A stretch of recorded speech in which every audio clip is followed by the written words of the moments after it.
ಒಂದು ಕಡೆ ರೇಣುಕಾಸ್ವಾಮಿ ಕಿಡ್ನ್ಯಾಪಾದ್ಯ ನಡೆದಿದ್ದೇನು ಅಂತ ನೋಡಿದಾಗ ಇಲ್ಲೊಂದು ಡ್ರಿಂಕ್ಸ್ ವಿಚಾರ ಕೂಡ ಬರ್ತಾ ಇದೆ. ಮದ್ಯದ ಖರೀದಿ ಕೂಡ ಒಂದು ವಿಚಾರವಾಗಿ ಇಲ್ಲಿ ಬರ್ತಾ ಇದೆ. ಕಿಡ್ನ್ಯಾಪ್ ನಡೆದ ದಿನ ಈ ಒಂದು ರೇಣುಕಾಸ್ವಾಮಿಯ ಕೊಲೆ ಆಗೋದಕ್ಕಿಂತ ಮುಂಚಿತವಾಗಿ ಕೆಲ ಆರೋಪಿಗಳು, ಕೆಲವರು ಎಲ್ಲರೂ ಅಂತಲ್ಲ, ಕೆಲ ಆರೋಪಿಗಳು ಮದ್ಯದ ಅಂಗಡಿಗೆ ಹೋಗಿ ಮದ್ಯವನ್ನು ಖರೀದಿ ಮಾಡಿದ್ದಾರೆ. ಬಿಲ್ ಕೊಟ್ಟಿದ್ದು ಯಾರು ಗೊತ್ತಾ? ಮದ್ಯ ಖರೀದಿಗೆ ಬಿಲ್ ಕೊಟ್ಟಿರೋದು ಯಾರು ಅಂತ ನೋಡಿದ್ರೆ ರೇಣುಕಾಸ್ವಾಮಿನೇ ಬಿಲ್ ಕೊಟ್ಟಿರೋದು. ರೇಣುಕಾಸ್ವಾಮಿ ಇನ್ನೇನು ಕೆಲವು ಗಂಟೆಗಳಲ್ಲಿ ನಾನು ಕೊಲೆ ಆಗೋಗ್ತೀನಿ ಅಂತೇಳಿ ಗೊತ್ತಿಲ್ಲ. ಯಾರು ಈತನನ್ನು ಕರ್ಕೊಂಡು ಹೋದ್ರೋ ಅದನ್ನು ಆಮೇಲೆ ಅದು ಕಿಡ್ನ್ಯಾಪ್ ಅಂತ ಆಯಿತು. ಪಾಪ ರೇಣುಕಾಸ್ವಾಮಿಗೆ ಇದು ಕಿಡ್ನ್ಯಾಪ್ ಅಂತ ಕೂಡ ಗೊತ್ತಿರಲಿಲ್ಲ. ಏನು ಆ ಥರ ತಲೆಗೆ ತುಂಬಿದ್ರೋ ನಮಗೆ ಗೊತ್ತಿರಲಿಲ್ಲ. ಕೊಲೆ ಮಾಡೋಕ್ಕಿಂತ ಮುಂಚಿತವಾಗಿ ಡ್ರಿಂಕ್ಸ್ ಖರೀದಿ ಮಾಡ್ಕೊಂಡಿದ್ರು. ಖರೀದಿ ಮಾಡಿದಂಥ ಡ್ರಿಂಕ್ಸ್ಗೆ ರೇಣುಕಾಸ್ವಾಮಿ ಕೈಯಿಂದನೇ ಹಣ ಕೂಡ ಕೊಡಿಸಿದ್ರು ಇವರು. ಡ್ರಿಂಕ್ಸ್ ಕುಡಿದು ನಶೆ ಇರದ ಕೂಡಲೇ ರೇಣುಕಾಸ್ವಾಮಿ ಮೇಲೆ ಹಲ್ಲೆ ಶುರು ಮಾಡಿಕೊಂಡಿದ್ದಾರೆ.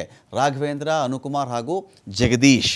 ರಾಘವೇಂದ್ರ, ಅನುಕುಮಾರ್ ಮತ್ತು ಜಗದೀಶ್ ಅವರು ನಿಂದನೆ ಮಾಡ್ತಾರೆ. ನಮ್ಮ ಮೇಡಮ್ಗೆ ಕೆಟ್ಟದಾಗಿ ಮೆಸೇಜ್ ಮಾಡ್ತೀನೋ ನೀನು ಅಂತೇಳಿ ಹಲ್ಲೆ ಮಾಡಿದ್ದಾರೆ.